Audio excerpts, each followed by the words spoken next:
That year, our parents passed away. The company was on the verge of bankruptcy. I cut ties with my sister during her toughest time. 5 years later, her company went public. She achieved success and fame, became the admired CEO Hua. A reporter asked who she was most grateful for that year. My sister's expression was cold, her tone sarcastic. The brother who abandoned me for money. No. He's not even my brother now. How is he doing? The reporter launched a nationwide search for CEO Hua's brother, with a bounty of 10 million. But they didn't find me, only found my diary from before I died. When the reporter handed that diary to my sister, she froze in place, her hands trembling as she took it. But in the next second, she threw it into the trash. This is Huan Yan's new trick. Or are you doing this for the show's effect, on purpose? The reporter shook his head, carefully picked up my diary. This truly is your brother's diary from before his death. As for his body, it has been cremated, because no one claimed it, so the crematorium disposed of it. Before he could finish, my sister stood up in fury.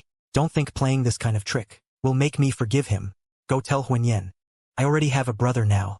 He means nothing to me. Even if he dies, I wouldn't care. The reporter looked at her uneasily. Then what about this diary? How would you like to handle it? My sister Hua Wantong gave a cold laugh. Go on, read it. I want to see what he can fabricate. Dear diary, from now on, please take care of me. Looks like only you are left to keep me company. Guess what? Today I brought the gifts my family bought for me.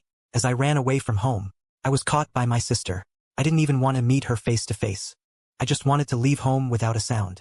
But my sister was so annoying. She grabbed my hand and told me not to leave, saying I was her only family left. In that instant my heart trembled. But still I put on a cold face and questioned her. Now that the company is bankrupt, can you still buy me the motorcycle magic bottle I like? I spend money lavishly. Can you still afford to keep me? Rather than living with you and having to think of ways to save every day, I'd rather find a rich woman willing to support me. I happen to know one. But my sister grew more frantic. She demanded to know who it was, telling me not to be deceived. She even said she would work even harder in the future and earn a whole lot of money. She would definitely let me live the life of a young master like before. But you know what I said? I'm willing to be deceived. What business is it of yours? If you have the ability, and if you can afford to keep me, I'll still be your good little brother. I'll still come home. But when will you ever have money? My sister, who was so proud, actually knelt down to beg me to stay. Pretty pathetic, wasn't it? I turned my face away, while she wasn't looking, and wiped the tears from the corner of my eyes. I even slapped her across the face, telling her not to cling to me, and not to hold back my future. I even declared I would cut ties with her. That slap really stunned my sister.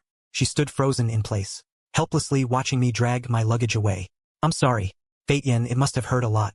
After finishing this page, the reporter took a deep breath. He never expected Mr. Hu to be so dependent on his younger brother. But the camera turned to the sister. Her expression showed no sign of being moved. She remained cold. She only said lightly, I do regret it. I regret being so good to her back then. I raised an ungrateful wolf. Dear diary, I'm here again. Today I went to another hospital for further tests. I really hoped the earlier diagnosis was a mistake. Then I could go back and tell my sister, I regret it. If I just softened and gave in to her, she would forgive me like she always did. But how many second chances does life give you? That doctor uncle said to me very seriously, where are your parents? The primary liver cancer is already at an advanced stage. You need to be hospitalized immediately. I understood what he said, but the fear of death still made me cry. I'm only 18. The doctor gave me a pitying look. He wrote me an admission fee slip. I ran to the payment machine and looked at it. In the end, I snuck out of the hospital. Forget it. I had linked my sister's bank card. Let me save her some money. After all, I'm gonna die soon. Why waste my sister's money? Her money is hard-earned. Ever since the contractor my parents worked with ran off, the project collapsed. The capital chain broke. Under immense pressure, my parents ran around everywhere. In one business dinner, they got into a car accident. Both died. The company's mess fell on my sister's shoulders. I saw the debt collectors come to the door. To get money, they stripped the house of everything valuable. And my sister, to keep the hundreds of thousands for my study abroad, knelt on the ground and kowtowed to people. But in the end, the bank still took all the assets. To pay off the debts, my sister went around borrowing money and drinking. She drank until her stomach bled. She ended up in the hospital. But she had no time to see a doctor, and no money to get treated. After waking up, I was discharged from the hospital. I continued going out to chase business, begging and pleading, acting like a servant to others. I cried and begged her, wait until you're better before working. She said she was made of iron. Nothing would happen. Don't you think sister is pretty foolish? Actually, I wanted to share some of the burden. I wanted to tell sister, I don't need to study abroad. I'm also no longer the pampered young master I used to be. I can give up everything. I can also take a part-time job and earn money to support myself. But I never expected that at such a critical moment. I would end up with the most expensive illness. Sister Hua, don't you also think I'm useless? The journalist's eyes turned red. It seems your brother really did have a reason for leaving you back then. Getting liver cancer at such a young age. How pitiful. But Wantong sneered. That's a pretty good melodramatic act. Journalist Lin, don't let him fool you. Huanyan is the best liar. When he was little, to skip school, he lied to our parents saying he sprained his ankle, scared the whole family into fussing around him. We sent him to the hospital. His acting has always been excellent. I hope so. I couldn't sleep again last night. It's not that I didn't want to sleep. It's just that the pain wouldn't let me sleep. The illness is getting worse. If I don't buy painkillers, I really can't bear it. But I have no money. Now there are more important things. If I don't pay the rent soon, I'll be kicked out by the landlord. I really will have to experience sleeping under a bridge, like I joked about with sister as a kid. Back then, I read martial arts novels, and thought how cool it was for heroes to sleep under bridges. Now that she's grown up, I'm terrified of not having money to spend. I had no choice but to sell the gifts my parents gave me online. Those are the few things I brought with me. But when someone actually comes to ask me, I always find excuses to refuse. The truth is, I can't bear to let go. In the end, I was in pain and starving. I couldn't help but withdraw 500 from the card. Sis, I'm sorry for spending your money again. After becoming poor, I found that my picky eating habit was cured. When I was about to faint from hunger, I even picked up dirty buns thrown away by others from the trash to eat. They actually tasted pretty good. It seems poverty can cure all the spoiled brat syndrome. I went to the supermarket and bought a bag of steamed buns, a jug of water, then bought some painkillers at the hospital. I'll keep the rest for rent. My teacher called me again. He urged me to study hard. How bad it would be for someone with such good grades to suddenly skip class. I was afraid he would reach out to my sister, so I proposed dropping out. But the teacher still called my sister.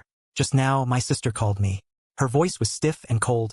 Huanyan, I know you don't want to have anything to do with me.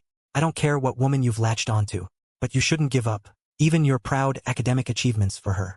Falling so low. Are you not ashamed in front of our parents? It had only been about 10 days since I last heard my sister's voice, but it felt like such a long, long time. Like half a lifetime.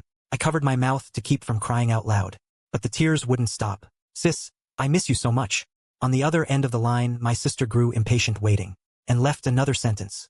If you keep this up, I really won't care about you anymore. My sister hung up the phone, but I cried for a long time. Dear diary, I think I'll block my sister.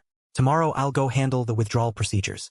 The reporter saw that President Hua was a bit emotional, paused for a moment, wiped the moisture from the corner of her eyes, turned the page. Diary. I moved out. The original hostel was 51 a night. Too expensive. I spent the whole day searching. Ran all over the city. Finally found one in a remote urban village south of the city. Only 31 a night. The room had 4 beds. A creepy old uncle lived diagonally opposite. I was scared of him the moment I saw him. I looked at that older girl with gratitude. She lived in the bunk below me. Her name was Xia Yang. She looked up and smiled at me. Don't worry, I've got your back. She was so kind.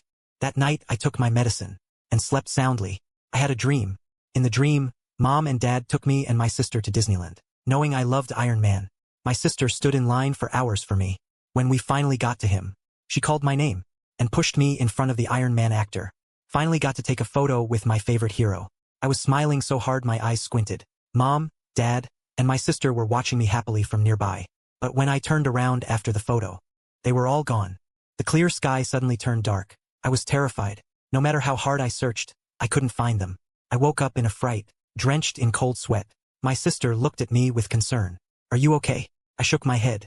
She asked me why I was staying here. I told her everything. I don't know why, but I really trusted her. After listening, she didn't say anything. She just hugged me. Felt so warm. My sister told me she was an orphan, adopted, but then abused by her foster father. She couldn't take it and ran away.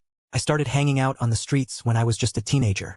I've met all kinds of people and picked up quite a few tricks to protect myself. She said someone like you needs me to watch out for you. Sister taught me lots of little money-saving tips.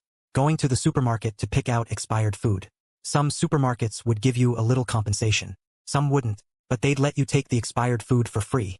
And going to the vegetable market to pick up the greens the aunties had thrown away. The leaves. Trim off the rotten parts. Scald them in boiling water and they were still edible. Sister Xiangyang also took me to do some part-time gigs. Earn a bit of extra cash. In one afternoon I made $60. Holding that money, For the first time I felt like I wasn't completely useless. I thought if I could earn this much every day, I could even leave some money behind after I died to settle things. Thinking about that, I laughed out loud. Sister Shayang looked at me like I was an idiot. Earning $60, and you're this happy. She tapped me on the forehead and said, so pathetic. Besides having to be on guard every day against that creepy old man, I also had to make sure I washed up and got into bed first, because the hostel would cut off the power and water at 10 o'clock. Living in that hostel was actually pretty happy. It's almost time for the power to go out again. Good night, the reporter noticed. When he read about the creepy old man, even the usually indifferent President Hua had quietly clenched his fists. He thought maybe President Hua didn't actually hate his younger brother as much as she appeared to, but a moment later, he felt that might have just been his imagination. He turned to the next page and continued reading. Dear Diary, I moved out because yesterday my sister saw me coughing up blood. She clearly had almost no savings, but she still wanted to take me to see a doctor. I hadn't told her before that I was sick. I just said I'd had a falling out with my sister, and that's why I moved out. But I couldn't fool her. Maybe I really am a jinx. I don't want to burden my sister. Even less do I want to burden this righteous sister I've only known for a short while. She once told me, I work hard because I want to open my own auto repair shop someday. Have a home of my own. I won't let you die young. When she said that, her eyes were full of stubbornness. I smiled and nodded, but in my heart I thought, goodbye, sister. Early the next morning, I quietly left, carrying only a few belongings. Crouching to write in my diary, my feet are a little numb. Let me rest a moment first. My body has gotten worse lately. I've already started coughing up blood. Just now I couldn't help it and threw up again. Passers-by saw me like this and were all terrified, keeping their distance and pointing. I curled up into a ball. It was a long time before I lifted my head, until I noticed blood had dripped onto the diary. I quickly wiped the bloodstains with my hand, but the more I wiped, the bigger they got. I'm sorry, dear diary, I've dirtied you too. I didn't mean to. It's just that the pain made me lose control. While I was crouching on the ground trying to recover, an auntie in worn-out clothes came up to me. She shoved some money into my hand. No matter how much I refused, she dropped the money and ran off. I quietly followed her. I saw she had a disabled husband, and in his arms was a young child. She smoothed her hair, kissed the baby's cheek, then went back to busy herself hawking fruit. I waited there for a long time, until it got dark. Half my body was frozen stiff. Most of the fruit was still unsold. The auntie sighed. Her husband said a few words of comfort, and the two of them started packing up. They placed the baby in a basket off to the side. I put on my hat, walked over quickly, while he wasn't paying attention, stuffed that money back into the baby's clothes. Well fabricated. I was almost moved. He is the sugar daddy. Running out of money. Started writing novels to make money. Reporter Lin doesn't need to read any further. I'm truly laughable. Actually sitting here wasting so much time. Since he's playing dead and doesn't dare face me, then I'll just treat him as truly dead. Anyway, I don't care. After saying that, he stood up, turned around without any hesitation. The interview came to an abrupt end. Yet this episode of the interview program became wildly popular. Someone uncovered that 5 years ago, after President Hua cut ties with his brother, the news of him visiting a psychological clinic speculated that President Hua, due to his parents' death and his brother's betrayal, developed severe depression, and after the company started to improve, adopted a younger brother. And President Hua's younger brother's diary sparked heated discussions among netizens. Some people cursed President Hua's younger brother for faking death to attract attention. Back then, for money, left her own sister. Left her alone to face the crisis of bankruptcy, causing a huge blow to her spirit. Now seeing the sister has become rich, starts playing the victim, to gain sympathy, even writing such a diary. It's just a pity that President Hua already has a new younger brother. It is said that for his younger brother's 18th birthday, he booked the entire amusement park, and gave him a limited edition sports car. Spoiling him like holding him in the palm of the hand is not an exaggeration. Some also feel, maybe there really is a hidden story.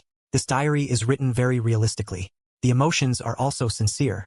Don't believe that someone who wrote such words could be a money worshipper.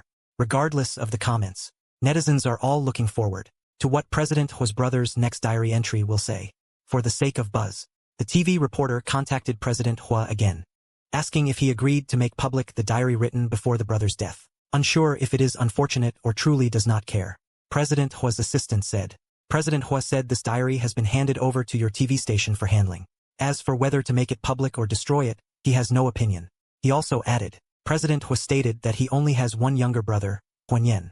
Some netizens felt it was satisfying. Very cathartic. Let's see if Chairman Hua's brother can keep up the act. He simply doesn't care. Having obtained authorization, The TV station soon broadcast live a program called Diary of Huanyan before his death. On screen, he looked solemn. Same as all of you, I have not read this diary beforehand. After receiving President Hua's authorization, today I share it with everyone in the live stream. I hope you will be gentle with your words. Hundreds of thousands of people flooded the live stream in an instant. Within less than a minute, it broke 1 million viewers. Everyone was waiting for reporter Lin to open that diary. Meanwhile, at the Hua residence, Assistant Lin Yi looked at President Hua with a complicated expression. After hesitating for a long time, she finally spoke. The program is about to start. President Hua didn't even lift his eyes. I have said, I don't want to hear any news about him anymore.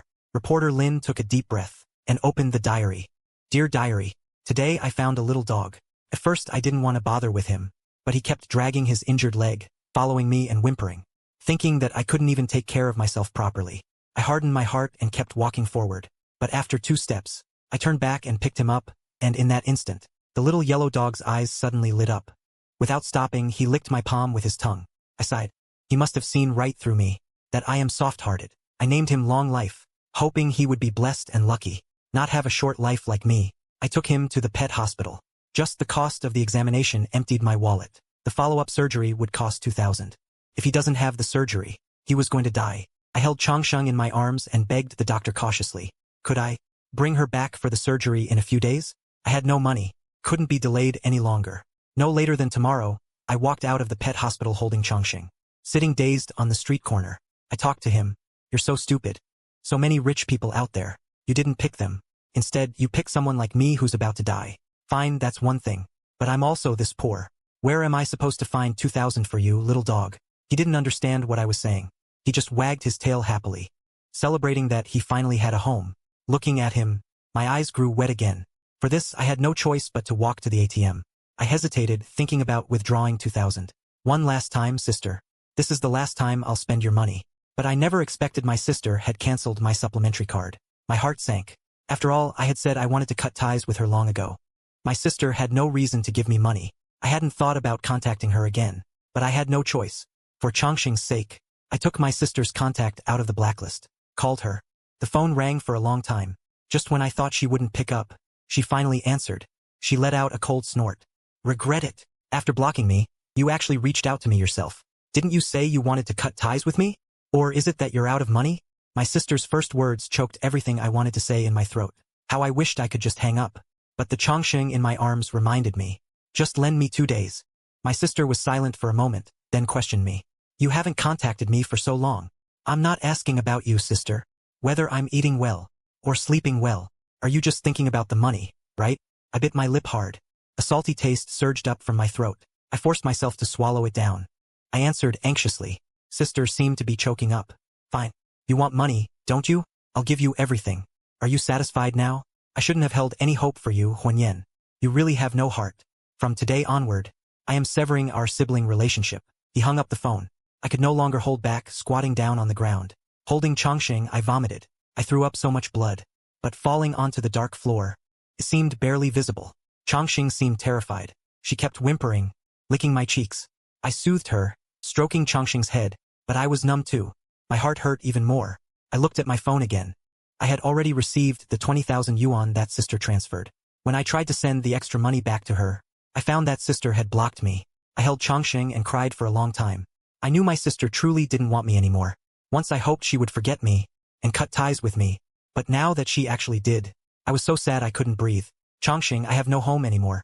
The comments were flying by quickly. How is this so heartbreaking? Even if this song was made up by Zhuangzi, this story is still too touching. My eyes are already wet. Hurry up and continue. What happened to Changsheng? The little dog can't speak. She only celebrates finding a home. Such a gut punch. At this point, there were still some people scolding Huanyan for being shallow, sympathy baiting. But compared to before, it was just a drop in the bucket. It seemed everyone now cared more about Changsheng's safety. Urge reporter Lin again to compose herself. Turn to the next page. Dear diary, long time no see. I have some good news to tell you. Changsheng had surgery and is healthy now. But he is a very clingy little dog. Wherever I go, he follows. Even when I sleep, he nestles by my feet. There is also bad news. My illness has gotten worse. I don't know how much longer I have to live. Maybe less than a month left. When I go to the pharmacy to buy a large amount of painkillers now, the shopkeepers look at me warily, always thinking I'm an addict. Luckily, I still keep my diagnosis report. After pleading for a while, they soften and give it to me, but the painkillers are becoming less effective. To get to sleep, I can only take more. Yesterday I suddenly fainted while handing out flyers. By the roadside, it scared Changxing badly. She kept licking my face, barking at me. Finally a kind person came and took me to the hospital. I had to pay another bill. My heart ached as I counted. Not only did I not get paid for the part-time job, but I also lost a large sum of money. I need to be hospitalized immediately, and my family must be notified. If it goes on like this, you might soon. She didn't finish, but I knew what she meant. I brushed it off with a few words, then quickly left the hospital. Hospitalization? No way I'm staying. Costs too much. At the hospital entrance I found Changxing. As soon as he saw me, he ran over. But at night the pain still kept me tossing and turning, unable to sleep. Changxing sensed my suffering. She was very worried, but there was nothing she could do. She could only press close to me, then lick me over and over. I felt like crying. I weakly raised my hand to comfort her. It's okay. But the next second, I couldn't help rushing out. I hugged the toilet and threw up, as if trying to purge everything inside me. I don't know how long passed.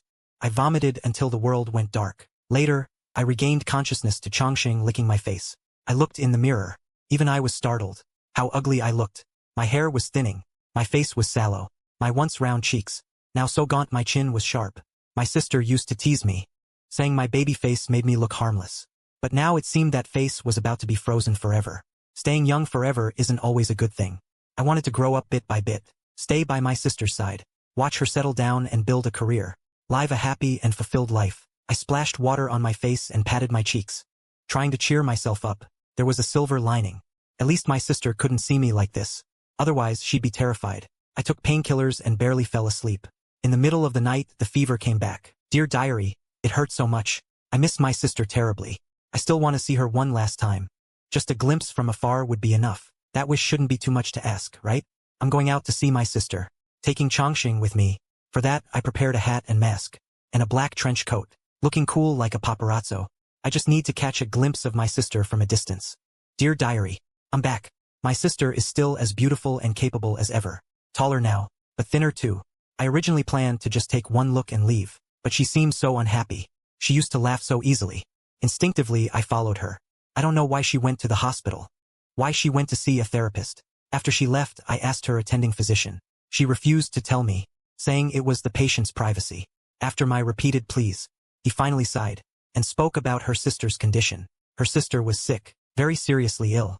The death of their parents had hit her hard. My leaving made her blame herself even more. She thought she was useless, that she couldn't take good care of me, that I despised her, and left her because of that. Because of this, her sister even started hurting herself. I cried, crying, then laughing.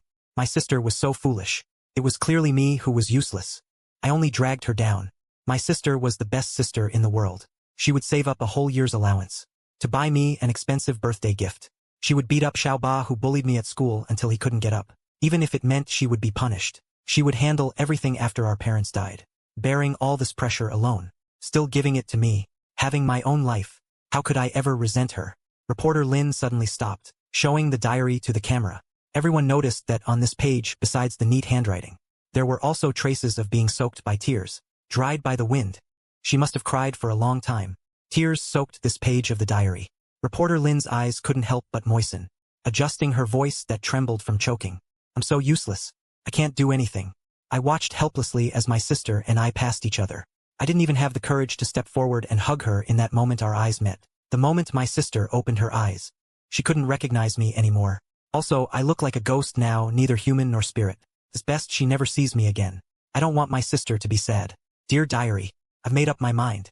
Rather than suffering like this until it kills me, might as well end my own life. Do you think I did the right thing? I'm truly delirious from this illness. I often talk to you, talking to Changxing, as if you would answer me. But what about Changxing? I can't just abandon her like this. I want to entrust Changxing to my sister, to keep my sister company, and also so Changxing will be taken care of. I'm so clever. But then it suddenly occurred to me. Tomorrow is my birthday. I'll hold on one more day. I don't want to die on my birthday. Last year on my 17th birthday, Mom and Dad had a custom limited edition gaming setup made for me. After I opened it, Dad kept patting my shoulder and laughing, saying I was the coolest kid. Li Jie had prepared a mechanical watch for me. The dial gleamed. It was pricey, but those gifts were all taken away by asset seizure long ago. Now the only things left with me are those not so valuable gifts. I take them wherever I go. Every day when I eat, I never sold a single one. When I sleep, I hold the brown bear Mom bought me when I was 8, as if holding her.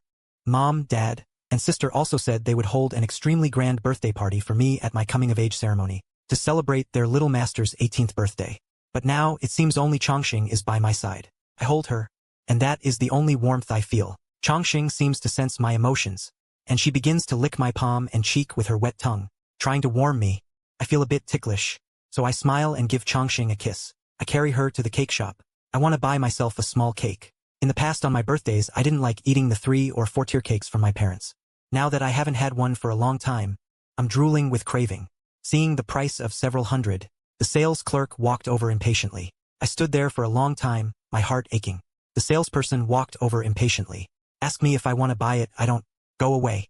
Glancing again at the dog Chongsheng in my arms, she frowned and said, no pets allowed in the store. But I just saw a guy holding a poodle. Maybe because Chongqing is dirty. I didn't have money to take her to a pet store for a bath. I apologized repeatedly. Ordered the cheapest chocolate cupcake. 20 yuan. Found a park bench. I sat down holding Chongqing. No candles. So I silently made a wish in my heart. Closed my eyes and made a wish. Hope Chongqing stays safe and sound. Hope my sister achieves great success. Blessed with long life and fortune. A lifetime of happiness. Opened my eyes. I fed the cake to Chongqing. He ate happily, as if celebrating my coming of age. I was really craving it, but after just a few bites, I leaned to the side and threw it all up. Finally, I took Chongqing to the pet store and gave him a bath. It cost 200. The owner said he had never seen such a well-behaved little dog. I took Chongqing back all clean. He smelled sweet. I took a deep breath. Chongqing is a gift from heaven to me. Now I want to give this gift to my sister. I hope she can help me take care of Chongqing. And I hope Chongqing can stay by my sister's side in my place. Also, the 20,000 yuan in the card. I will secretly slip it under my sister's door too. If nothing unexpected happens, there will be no more updates, because tomorrow I will go to another world. May my parents and diary friend, I will miss you, Chongqing, and I will also bless you. And my sister, I will always protect you. I thought it was over like this, but reporter Lin instinctively turned to the next page, and saw the words on it. I'm sorry. Chongqing, I failed to take good care of you. Did my sister think you were a dog with an owner? Or she didn't want you? I hid not far away, planning to leave after sister took Chongqing away. But Chongqing broke free from the leash, and ran towards me. If I had handed her over to sister myself, would she have been fine? I kept crying and begging Chongqing not to leave. Don't leave me. But he struggled to lift his head, whimpered once, licked my face, then closed his eyes. Holding Chongqing, I sang to him, little puppy, open the door. As I sang, tears streamed down my face. I buried Chongqing on the small slope beside Mom and Dad's grave. Tonight's moon isn't full, but it's very bright. Can't wait until the 15th. Chongqing, run slowly. I'm coming to find you now. And goodbye, Mom and Dad.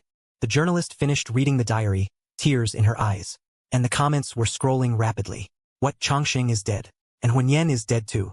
The author is so cruel. It's bad enough that he died himself, but why write about the puppy dying? What did the puppy do wrong? Chongqing is so pitiful. Don't use the puppy knife to kill me. Is this Huanyan's death real or fake? It's just for the show effect. Someone told me, according to police records and our investigation, Huanyan died 5 years ago. This is not a stunt, nor faking death. The dead should be respected. Please be kind with your words. As for this diary, we will keep it. We will not respond to any other questions. Thank you all. Then reporter Lin ended the live stream. The netizens' curiosity was not satisfied, so they went to private message CEO Hua's Weibo. Leave a comment under his Weibo. Too many people were searching. It even made it to the hot search. The CEO's younger brother, Huanyan, is dead. Are the diary entries from before Huanyan's death real? And the sister mentioned in the diary posted online. Is Nian dead? I'm sorry. She left without saying goodbye back then. I looked for a long time but couldn't find him. I failed him. If only I had taken him to see a doctor sooner. He wouldn't have left so early. And he wouldn't have had such a hard life. Most people were skeptical. Until she posted a group photo. The boy with the bright smile in it was exactly the same as the earlier leaked photo of Huanyan. That's when everyone believed him. Netizens were devastated. They believed the diary was real. The entire internet began mourning. The search terms for Huanyan and Chongqing. One after another, trending topics appeared. Nian, forever remembered. We're bringing you home. Nian, everlasting. Are you both doing well in the other world? Finally, it alerted the CEO's assistant. He stared at his phone for a long time. Hesitating, he still spoke up. CEO, 5 years ago, did you see a dog? A beige-colored. The CEO looked at him in confusion. After a moment, he nodded. That day, I came home from the company and found a small dog tied to the pillar in front of the door. His whole body was beige. Its nose was pink, very clean, very cute. It was clearly a pet dog with an owner. I remembered that she also loved small animals, so I went over and petted it. The puppy was very well behaved, kept wagging its tail at me. I thought the owner would come back, so I went home. Not long after, I heard a commotion outside, so I walked to the window to look. A boy was crying in the middle of the road while holding that little dog. He was crying very sadly. That should be the dog's owner.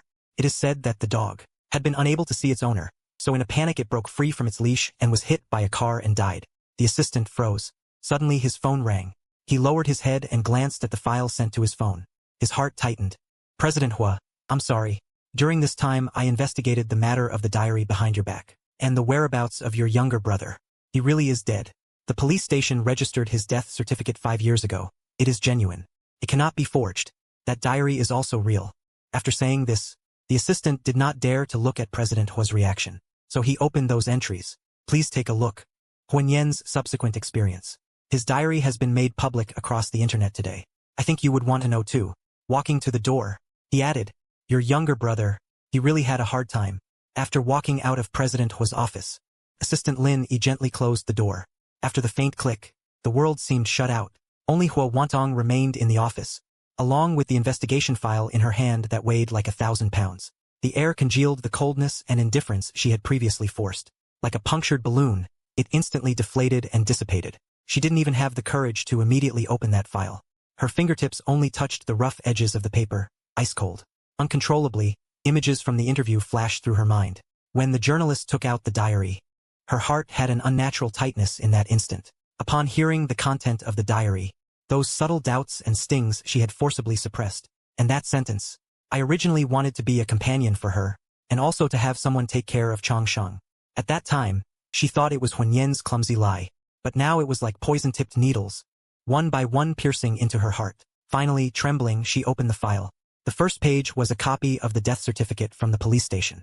Black and white, starkly clear. The format is cold. Name Huan Yan. Gender, male. Only 3 months had passed since their last phone call. Cause of death, discovery location. A small grove by the river on the outskirts of the city. Close to the grave where, according to his diary, he had buried their parents' ashes. Finder, an elderly man taking his bird for a morning walk. Body disposal, since no one claimed the body. It was cremated by the funeral home according to regulations. The ashes were temporarily stored. They would be disposed of ecologically after the deadline. Every word was like a dull knife sawing back and forth across his flesh. No one claimed the body. Those 4 words turned into a solid slap, striking his face hard. What was he doing back then? He was drowning in the anger and pain of feeling betrayed.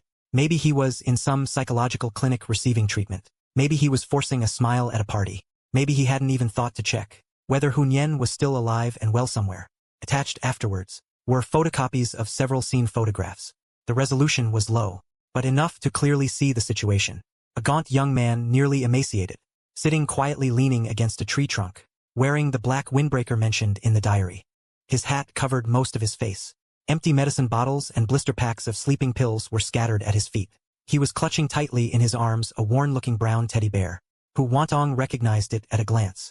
It was the birthday gift their mother had given her when she turned 8. He had actually kept it with him all along. There was also a photo of the diary's discovery. It was lying right beside him, carefully wrapped in a plastic bag, as if he was afraid it would get damp from the dew. He had protected this diary, his only confidant, until the very end. Hu Wantong's breathing grew rapid. Her vision quickly blurred. She suddenly covered her mouth with her hand, but she couldn't suppress the grief surging up from deep in her chest. The tears she thought had long since dried, now streamed down her face, burning hot against her skin. Nian Nian, my Nian Nian, she murmured, her voice hoarse, not like herself at all. It wasn't a pity play. It wasn't a made-up story. She was truly sick, truly destitute, truly in the final days of her life, enduring the torment of illness and the coldness of the world, yet still thinking of her, this unworthy sister. He deliberately said those despicable words, pushed her away in the most hurtful way, not because he didn't love her, but because he loved her too much. Loved her so much he would rather bear all the blame and pain himself than become a burden to her. And what did she do? She believed his act, hated him for 5 years. Even when she learned of his death, she still said, even if he died, I wouldn't care. Such despicable words. She adopted a new younger brother, tried to fill the void he left with transference, but never truly tried to understand his resolve back then. Immense regret and guilt flooded over her like a tide. She remembered their last phone call. She choked up and said, "I give you everything, are you satisfied now? I shouldn't have held any hope for you, Huanyan. You really have no heart." Then she hung up decisively and blocked him. How much must it have hurt him to hear those words? Did he cough up blood again? Did he hug that dog named Longevity and cry uncontrollably? The long-suppressed pain finally burst through her throat, turning into a mournful wail. Huawantong could no longer hold on. She slid off her chair, collapsed onto the carpet, curled up like a lost child and wept loudly. That cry was filled with despair, self-blame and irretrievable pain. She pounded the floor fiercely, her fingernails almost embedded into the expensive carpet fibers. I could have saved him. I could have recognized him. How could I not recognize him? This thought gnawed at her sanity again and again. That day outside the psychological clinic, that thin man wearing a mask and hat. Pap, this is Nien Nien. He just looked at him like that, but he coldly looked away. If only he could have stopped then. If only he could have stepped forward and asked. If only, but unfortunately, life has no. If only outside the office. Lin Yi and a few secretaries listened to the sounds of breakdown crying from inside. Exchange bewildered glances, their eyes full of worry and sympathy. But no one dared to go in and disturb. They all knew CEO Hua needed this release. Needed to face this bloody truth. Huawantong didn't know how long he had cried, until his voice became hoarse, as if all his tears had dried up, leaving only uncontrollable sobs and spasms. He collapsed on the floor, staring blankly at the ornate chandelier on the ceiling, feeling the whole world had lost its color. The next day, Huawantong didn't come to the office. Lin Yi handled the urgent matters, carrying concern. He arrived at Huawantong's villa in the evening. He used the spare key to open the door. A strong smell of alcohol hit him. The living room was in a mess. Empty wine bottles lay scattered. Huawantong was still wearing yesterday's work suit, curled up in a corner of the sofa, hair disheveled, eyes red and swollen, face still with wet tear stains. But his hand tightly clutched the copy of the diary. CEO Hua, Lin Yi cautiously approached Huawantong, slowly raised his head, eyes unfocused. Took a while before they focused on Lin Yi's face. Lin Yi, his voice was hoarse, almost inaudible. Does he hate me? Did he hate me in the end? Lin Yi's heart ached. He crouched down and gently took the empty wine bottle from his hand. CEO Hua, according to the diary, Mr. Huanyan never hated you. He hoped for your happiness until the very end. I lost her. What right do I have to be happy? He wanted to get another drink. Lin Yi stopped him. President Hua, you can't keep doing this. Mr. Huanyan, if he saw you tormenting yourself like this, he wouldn't rest easy in heaven, sir. Huawantong murmured. Tears welled up again. He was so afraid of pain. How scared must he have been when he left alone? Chongsheng was no longer by her side. In the end, she was holding the bear that mother gave her. She couldn't continue speaking. She just wept silently. It took great effort for Lin Yi to help Huawantong to the bed. She gave her some water, watched her drift into a hazy sleep, but her brow remained tightly furrowed. Lin Yi sighed. She knew Huawantong needed time, but in this state, what would happen to the company? And what about her own health? In the days that followed, Huawantong seemed to become a different person. She stopped going to the company, refused to handle any affairs, locked herself in the villa all day, with only wine bottles for company. She tried to numb herself with alcohol, but in the haze of drunkenness, Huanyan's figure only became clearer. When he was little, following her and softly calling her sister. During his rebellious teenage years, awkward, and finally that silhouette in the night holding the puppy's body. That thin, helpless back racked with sobs. Her adopted younger brother in name Huoyu, called from abroad via video, looking at the face on the screen that was somewhat similar to Nian Nian, but carefully sculpted by her with material things. Huawantong suddenly felt a strong wave of disgust and guilt. What was she doing? Looking for a substitute? This wasn't fair to Huoyu, and was even a desecration of Nian Nian. She lost control and screamed at the concerned face on the screen, startling Huoyu, who didn't know what to do. Not long after, she arranged for someone, sending Huoyu to a very good boarding school abroad, and giving him a large trust fund, enough for a worry-free life. In his email to Huoyu, he wrote only one sentence. I'm sorry, I'm not a good big sister. Go live your own life. He cut off contact with this substitute, as if it could lessen the debt he owed his real younger brother. The company's business plummeted. Shareholders grumbled with resentment. The media began running speculative reports about CEO Hua's mental breakdown due to personal reasons. Lin Yi was overwhelmed, but couldn't wake Huawantong from his drowning in pain and self-blame. A turning point came late one night. Huawantong once again collapsed drunk on the living room carpet, half asleep, half awake. He seemed to see Huanyan standing right in front of him, wearing a clean white shirt, his smile as radiant and warm as in their youth. At his feet was that beige little dog wagging its tail happily. Changxing, big sister. The apparition of Huanyan spoke, his voice soft. Stop tormenting yourself. Okay. Nian Huawantong reached out but grasped only air. Tears instantly blurred his vision. I'm sorry. Your big sister was wrong. I never blamed you. The apparition's smile remained warm. Seeing how amazing big sister is now, I'm really happy and proud. Big sister, please live well for my sake too. Keep going, okay? That's my greatest wish. Nian Huawantong choked with sobs. Promise me. The figure of this apparition began to blur, and the voice grew fainter and fainter. Okay. I promise you. Your big sister promises you. Huawantong shouted desperately, and abruptly sat up from the carpet. The living room was empty, only moonlight streaming in through the window. There was no trace of Huanyan anywhere, but that dream was unusually clear.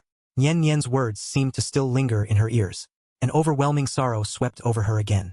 But this time, within the sorrow, there seemed to be a faint yet steadfast strength. Yes, Nian had wished for her happiness until the very end. He had ruined himself like this. How heartbroken Nian must be, watching from above. She couldn't let Nian down, and she couldn't let Nian's sacrifice become meaningless. The next morning, when Lin Yi came to the villa again, full of worry, he was surprised to find that Huawantong was already up. She had taken a shower and changed into clean clothes. Though her face was still pale and haggard, her eyes were no longer blank. Instead, they held an almost cruel clarity and determination. Huawantong's voice was still hoarse, but very calm. Lin Yi, help me contact the best private doctor. I want a full medical checkup. Also, inform the board to hold a video conference this afternoon. President Hua Yu, I'm fine. Huawantong cut him off, her gaze falling on the bright sunlight outside the window. Or rather, I have to be fine. For Nian, and to atone. With astonishing willpower, Huawantong began to rebuild herself. She actively cooperated with the doctor's treatment, forced herself to eat and sleep, and pushed herself back onto the normal track of life. She threw herself back into work, handling company affairs with even more strictness and efficiency than before. Soon, she stabilized the declining situation. But those familiar with her could feel that the President Hua who once maybe had a shred of warmth was gone. Now she was more like a precise, cold working machine, as if only endless work could fill the void inside. Yet, outside of work, she began a secret and long search. She wanted to recover every trace of Huanyan's final days. She needed to find out how he had lived during those 5 months she had missed. First, through Lin Yi, she found the older sister who had posted online. In a quiet cafe private room, Huawantong met this woman, whose brows carried a hint of worldly toughness. Yao Yang looked at Huawantong with complex eyes, with sympathy, with reproach, and also a hint of relief. Xiao Hua, you've finally come. Xia Yang sighed. I came looking for you, but your assistant turned me away. I thought you really didn't care. About Nian. I do care. Huawantong's voice was low, carrying a barely perceptible tremble. I'm nothing but a blind woman. A fool. Please tell me everything about Nian. Xia Yang looked at the woman before him, seemingly strong, yet with an unfathomable depth of sorrow hidden in her eyes, and his heart softened. He began to speak, starting from that dirty, rundown hotel in the shantytown, telling of Nian's innocence and stubbornness, of how he fell ill and coughed up blood, but refused to go to the hospital, of how he pressed and questioned her, only to learn she had a terminal illness, thinking of how he took out all his savings to bring her to see a doctor. She was too considerate, so considerate it broke your heart. Xia Yang said, his eyes reddening. He always said he couldn't burden me, said I worked hard for my money, and needed to save it to open an auto repair shop. When he left, he only took a few clothes, and that worn-out stuffed bear. I searched for him for a long time afterward, went to every place he might have gone. Hospitals, parks, under bridges, but this city is too big. I couldn't find him. Xia Yang's voice choked up. If I had watched him more closely back then. If I had forced him to go to the hospital. Huawantong listened silently, her nails digging deep into her palms. So while she was resenting him, a stranger had given him brief warmth and shelter, and had even searched for him tirelessly. While she, his own sister, Huawantong took a deep breath, and said solemnly, Thank you, Xia Yang. Thank you for helping him when he was at his lowest. Do you have any wishes or need any help? Just say the word. Xia Yang shook his head. I don't need anything. I didn't post that to ask for anything. I just wanted everyone to know that Nian was a good kid. He didn't deserve to be misunderstood like that. President Hua, if you really want to do something for him, just live well. Don't let his death be in vain. Xia Yang's words echoed Nian's plea in the dream. They struck heavy against Huawantong's heart. Leaving the cafe, Huawantong followed the clues Xia Yang had given. She went to that urban village. A year had passed. It had already been demolished. A new shopping mall stood in its place. She stood at the bustling intersection, trying to imagine how Nyen had struggled to survive here back then. How he had dodged that creepy uncle. How he had been so happy over a part-time job earning just a few dozen dollars. A dull ache pierced her chest. She went to the supermarket mentioned in the diary. The vegetable market. She even found that pet hospital. The pet hospital manager was still there. Wantong showed him a photo of Huanyen, one saved on her phone. It was a picture of him at 17, laughing without a care. The manager studied it for a long time, then shook his head. Too many pets came in every day for treatment. He couldn't remember. Wantong didn't give up. She described Chongqing, a small, beige mutt with an injured leg. The manager frowned, thinking hard. A vague impression seemed to surface. A bit familiar. But the details escaped him. Wantong didn't lose heart. She pulled some strings. She found the police officer who had handled Huanyen's case back then. The old officer was about to retire. He remembered the incident clearly. He led Wantong to the small riverside woods where Huanyen's body had been found. The old officer pointed at a large tree by the river and sighed. That kid, just thinking about him breaks your heart. It was very quiet there. As if asleep. We searched for a long time. Found no evidence of homicide. Read the diary too. It was indeed suicide. There wasn't much. Just that doll and the diary. And a bit of money. We placed a newspaper notice for next of kin as per procedure. No one ever came to claim. The old officer looked at Wantong. He didn't finish the rest. Wantong stood under that tree. The early summer wind blew. Leaves rustled. Sunlight filtered through the branches, scattering dappled spots. It was quiet here. You could hear the babbling of the stream. Nyen chose to end his life here. Was it because this place is closer to mom and dad? In his final moments, looking at this quiet forest, what was he thinking? Was he remembering childhood? The days when mom and dad took them on outings. He crouched down, gently stroking the rough bark, as if he could feel the last warmth his brother left behind. Tears fell silently, dropping into the soil. Nyen, big sister is here. I'm sorry for being so late, she whispered softly. Her voice shattered in the wind. In the end, Wantong went to where their parents were buried. Beside their parents' joint grave, he found that small, inconspicuous mound of earth. According to the diary, this should be where Chongqing was buried. The slope was already covered in green grass, with small, unknown wildflowers blooming. He carefully cleared away the weeds around it.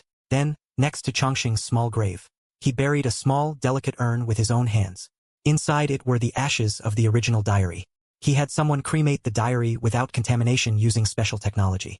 Then brought those ashes back. He stroked that little mound and whispered softly, Chongqing, thank you for being with Nyen in those final days. Now please continue to stay here with him. Stay with mom and dad, okay? After doing all this, Wantong stood before his parents' grave.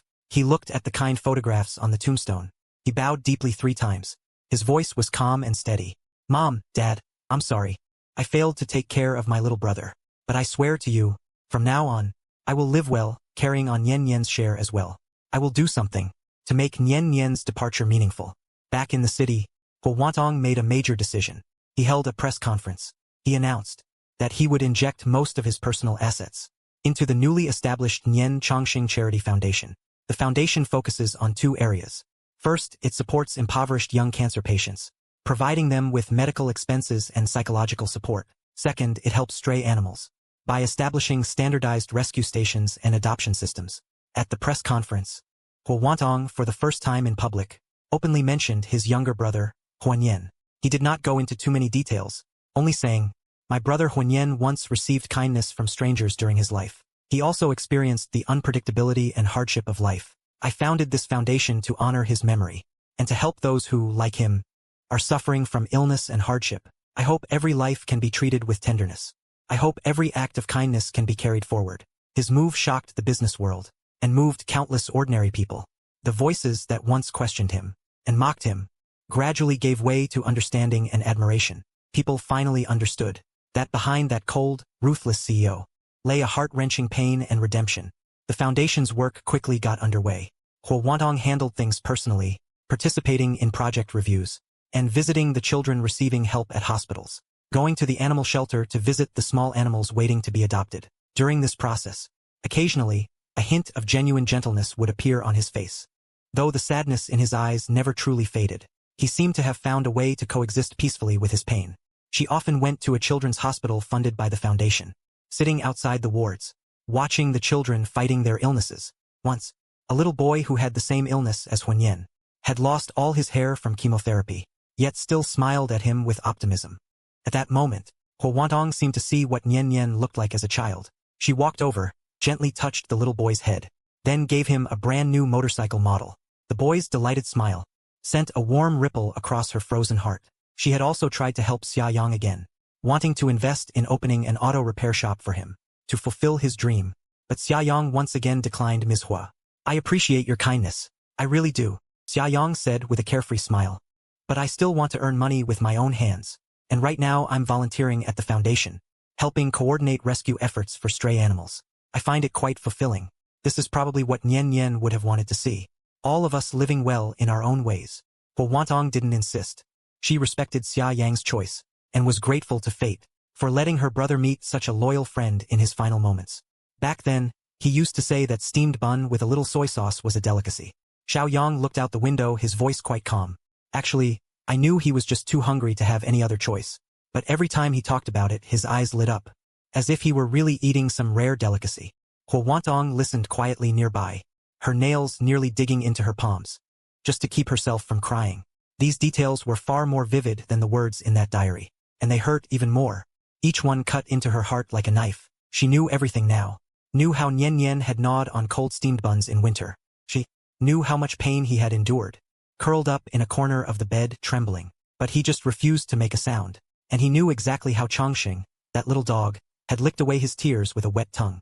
During his hardest moments, he got the address from Xiaoyang, the urban village where Nian Nian used to live, though it had been demolished long ago, and was now completely filled with high-rise buildings. He still often drove there by himself, just parked by the roadside, without doing anything, simply gazing at that new row of buildings, imagining how his younger brother had dragged his sick body, and barely managed to get by here. As for company matters, he still handled them in perfect order. But the fierce drive he used to have seemed to have faded considerably. He delegated authority downward, no longer like before, when he had to oversee everything himself. Outsiders all said that after Boss Hua went through her younger brother's ordeal, she had become more detached, and focused entirely on charity. Only her assistant Lin Yi knew that Huawantong's heart had never truly been at peace. The edges of the photocopied diary in her study were already worn, and beside it sat a large pile of materials on liver cancer treatment, hospice care, psychological intervention. She seemed to be conducting a very long research project, the subject of which was the younger brother she owed so much, as if the goal was to mentally revise over and over again a past that could no longer be changed. Time flew so fast. In the blink of an eye, 3 years had passed since that nationwide shocking diary livestream. The Nian Chongqing Foundation had helped thousands of families, and Huawantong had gained considerable honors from it. But one drizzly afternoon, she received a phone call from the sanatorium. It was Huayu, the younger brother she had adopted, an overseas call from abroad. On the phone, Huayu's voice was hesitant and worried. "Sister, while I was sorting through the old things you left in the house abroad, I found a photo album hidden very deep. Inside were all pictures of Huanyan as a child, and a few letters you wrote when you were young. Diary fragments never shown to anyone. I read those things, discovered some truths. Maybe even you forgot them yourself, about the vague period before and after our parents died. Truths that seemed deliberately hidden." Huawantong's hand trembled slightly as she held the phone. Raindrops beat against the windowpane outside. The sound unsettled the heart. She asked Huayu to send those things back. A few days later, the package arrived. Besides that photo album, there were also a few yellowed sheets of paper, notes from Huawantong's teenage years. The handwriting was a bit rushed, showing intense emotion. She remembered it was the night before our parents' car accident. A particularly fierce argument at home. The argument was over a major company decision. Dad insisted on taking a risky gamble. Mom supported him too, but the young Huawantong opposed it desperately. She even said harsh words. "Doing this will drag us all down." In the diary, she filled the pages with resentment toward their stubbornness and fear of the future. The last line read, "If this family falls apart one day, it will definitely be their fault." These words buried by time, like a rusty key.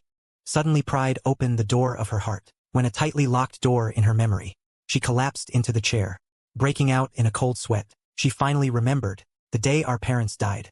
Because they had argued the night before, she hadn't even seen them off. And in all the years since, overwhelming grief and guilt made her selectively forget this unpleasant memory. Only remembering how good our parents were to her, how helpless she felt. Turned out that while Nian Nian was enduring his illness, My subconscious had also been carrying another layer of guilt over our parents' death. I always thought Nien's leaving was punishment for my uselessness. I never considered that this might also be fate's retribution for my cruel words back then. This layered sense of guilt nearly crushed him completely. He locked himself in the study for 2 whole days. After coming out, he told his assistant Lin Yi, "I want to go pay respects to Nian and Chongxing." And in the cemetery, the joint grave of Nian and Chongxing next to mom and dad's, right beside our parents' graves. He arranged that later. The boy in the photo still had that radiant smile. Chongxing obediently crouched at his feet. Huo Wantong wore a black trench coat, standing in the fine rain, without an umbrella. She stared at the photo on the gravestone for a long time, then slowly knelt down. She didn't cry, just gently wiped the water droplets off the photo with her finger. Nian, I think I'm starting to understand something. I always thought I wasn't good enough. That's why I lost you. Now thinking back, maybe from much earlier on, our family's fate was pushed onto a difficult path. Dad insisted on taking risks. Mom supported him. I was too willful back then. And your damned illness. All of that mixed together led to what happened later. I was wrong. Wrong for being too young back then. Said those awful things. Wrong for spending the following years only trying to prove myself. Not seeing through your act. Wrong after learning the truth. Only knew how to torment myself. Almost forgot your final wish. You said you hoped I'd be happy forever. I used to think that was completely impossible. Without you, how could I ever be happy? Saying this, she paused. Rainwater streamed down her hair. Mixing with the tears she finally couldn't hold back at the corners of her eyes. But now I want to try to make it happen. I will keep looking after Nian Chongxing for you. Help more children like you. I will run the company well. Make it into something that can help more people. I will also try to truly accept my life now. Including Huoyu. That child has had it hard too. Nian, sister. I may never be able to fully forgive myself. But sister promises she won't bury herself in the past anymore. I will carry my longing for you. And live on properly and earnestly. That's probably the only thing you wanted to see, right? She bent down, gently pressing her forehead against the cold tombstone. As if she could feel a response coming from the other side of life and death. The rain gradually stopped. A faint ray of sunlight slipped through the clouds, shining on the cemetery, illuminating the white chrysanthemums he had just placed. The raindrops on the petals glistened. It was Huo Wantong. She stood up, took one last look at her brother's photograph, turned and walked away. Her steps were not as heavy as when she had arrived, still slow, but there was more steadiness to them. The wind blew through the maple forest beside the cemetery, rustling softly, like a sigh, or a relieved whisper. The story seemed like it could end here. About forgiveness and redemption, about how to keep moving forward covered in wounds. Huo Wantong had finally turned the most painful and tragic page of her life, beginning to write what came next. That content would surely still hold deep longing. But perhaps a little light would slowly seep in, a quiet light of her own. The rhythm of Huo Wantong's life quietly changed. She was still busy, but no longer with that self-punishing, almost frantic kind of busyness. She began seeing a psychologist regularly, facing the complex emotions inside her about her parents' death, and the excessive protectiveness toward Huanyan that came from it, along with the later guilt. This process was not easy, often accompanied by insomnia and emotional ups and downs, but he persevered. His relationship with Huoyu entered a new phase. After receiving that old photo album and diary fragments, he took the initiative to call Huoyu for the first time in a long time. He didn't dwell too much on the misunderstandings of the past. He simply thanked her sincerely, thanked her for showing him a part of himself he had forgotten. He told Huoyu he understood the distance and unease she might have felt, and made it clear, no matter the blood ties, they were family now. He hoped to build a more genuine connection with her in the future. Nian, take care of yourself. Under his sustained investment and professional management, the Eternal Life Foundation continued to grow. He was no longer satisfied with just hearing aids. He began assembling a professional team of medical social workers, providing psychological support and end-of-life care for those they helped. One year at the Foundation's annual dinner, a young girl they had assisted held her hand. The girl was in tears. "Auntie, thank you and Brother Huanyan for giving me a second chance at life." At that moment, what surged in Huo Wantong was not just relief, but a strange sense of peace. As if Nian's life was continuing in another form. She still went to the cemetery, but she no longer drowned in grief. Sometimes she brought a bouquet of sunflowers, Nian's favorite. Sometimes she just sat quietly for a while, talking to them about the Foundation's latest updates, or complaining about the troubles at the company. Just like when her brother was still around.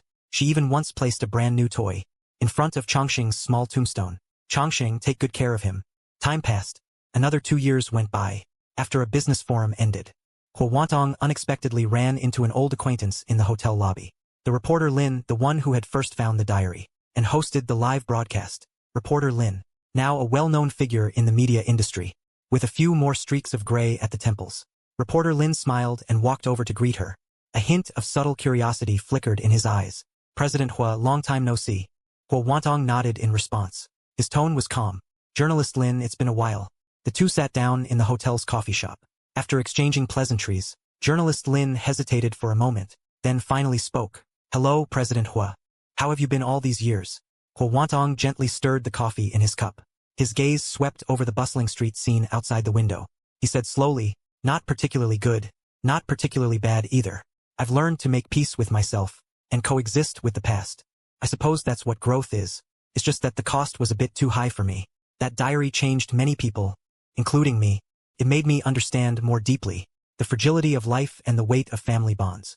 I've always wanted to find an opportunity to formally thank you and say I'm sorry for exposing the truth in that way back then. I should be the one saying thank you. It was you who brought me Nian Nian's final voice. Although the process was painful, without that diary, I might have lived forever in the lies I had woven. That would have been truly unfair to him. After a moment of silence, journalist Lin seemed to have made up his mind. He took out a slightly yellowed craft paper envelope from his briefcase and pushed it in front of Huo Wantong.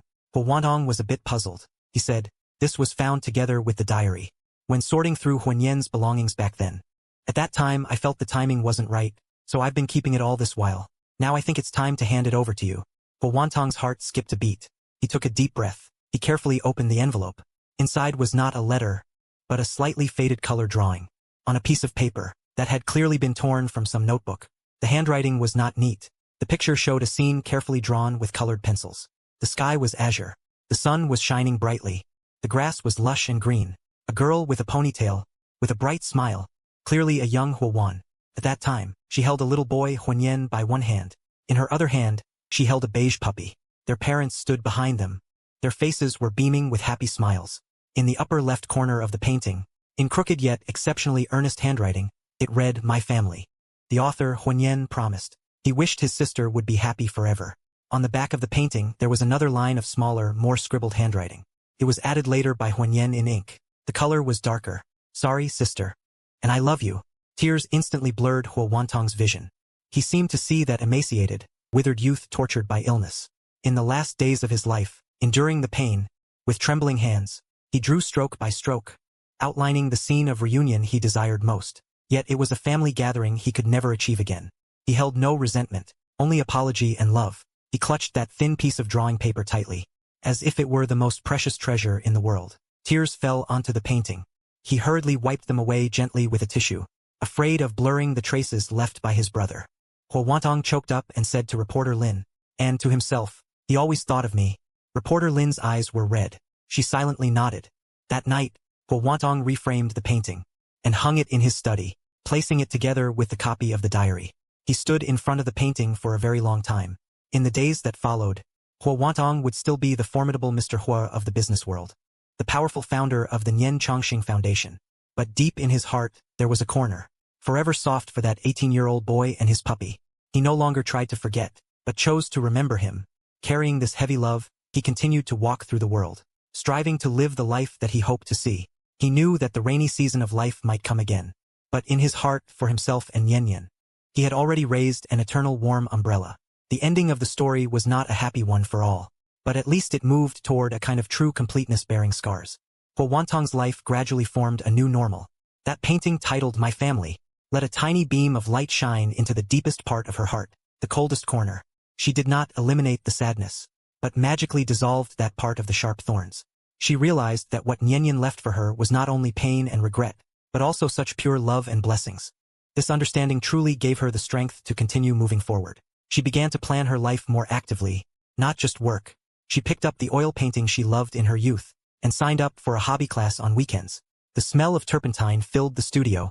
The feel of the brush stroking on the canvas brought her a long-lost sense of peace.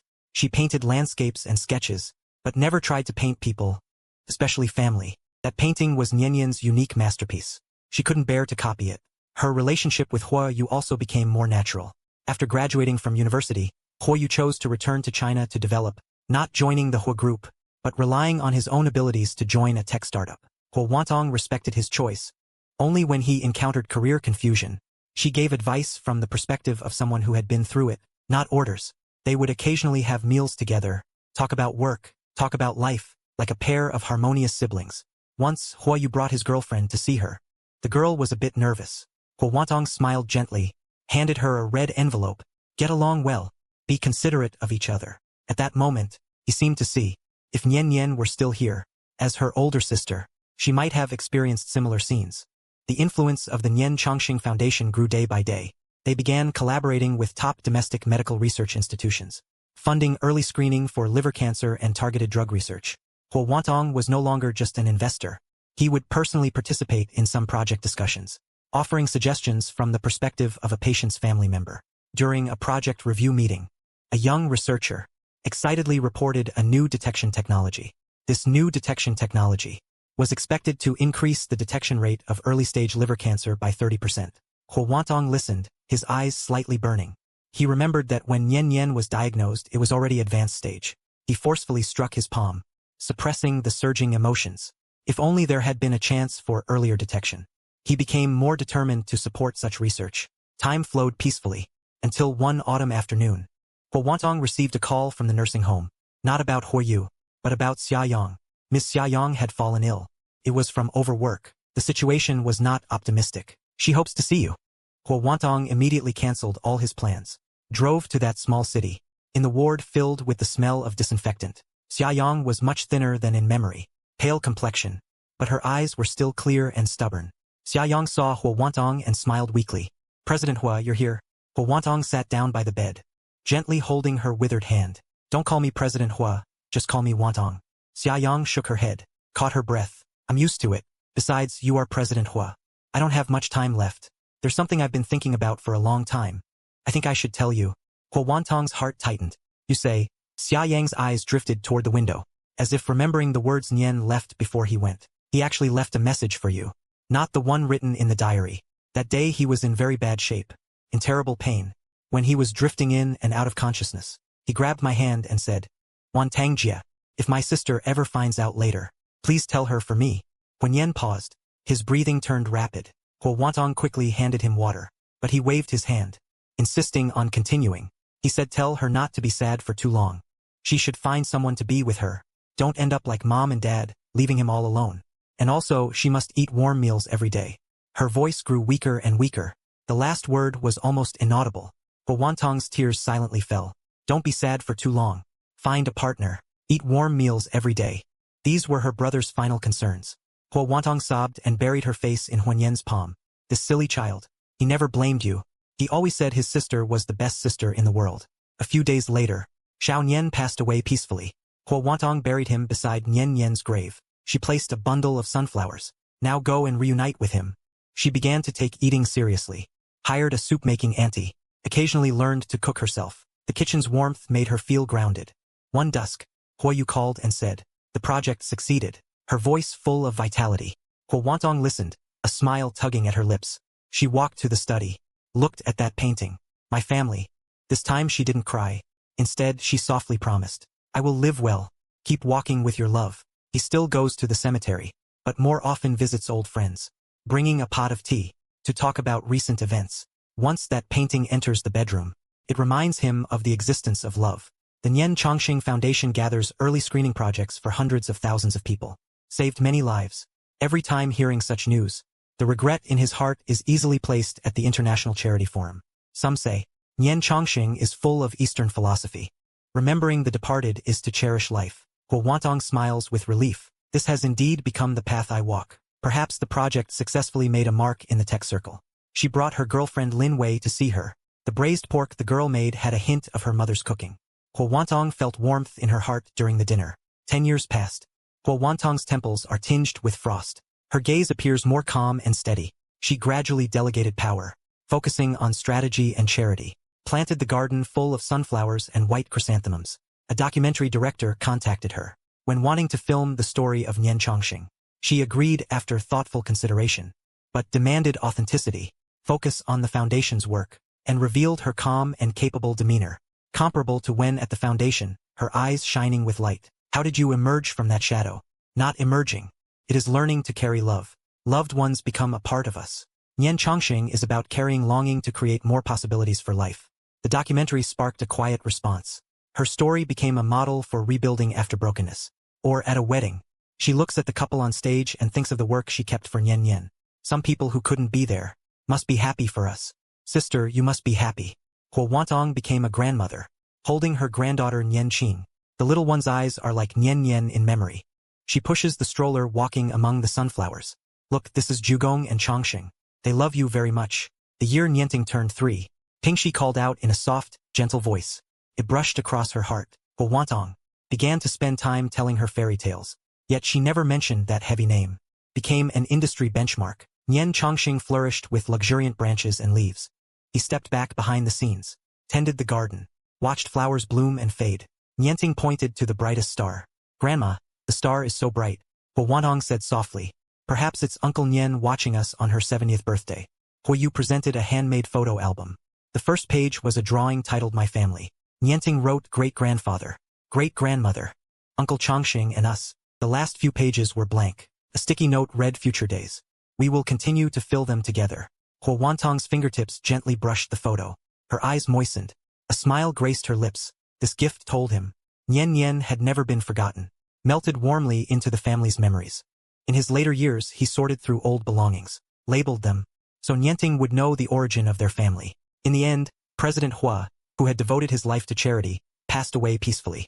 Before he left, with tears in his eyes, he said, Mom, Dad, Nian Nian, you've come to take me. I'm sorry. It's my fault I didn't take good care of Nian Nian.